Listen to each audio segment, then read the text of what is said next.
Good morning, everyone. I'm Riley King, and welcome to this morning news report right here on the Riley King Network. Let's begin right now.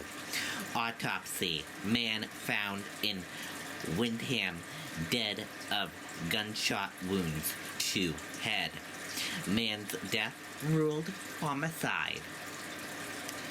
An autopsy has determined that a man found dead Thursday in Windham died of gunshot wounds to the head, investigators said Friday.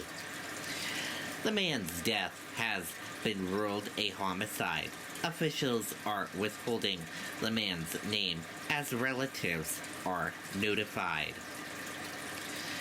The man's body was found by workers near a portable toilet set up at a construction site on West Shore Road near Woodview Road.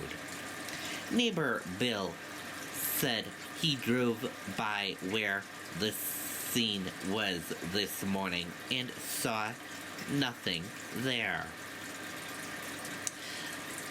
Then we hear this happen, and we have friends down that street. Neighbor Francesca said the incident was a shock. I woke up a little bit late that day, too, and an investigator was at the door, so that was kind of weird, especially in Windham, she said.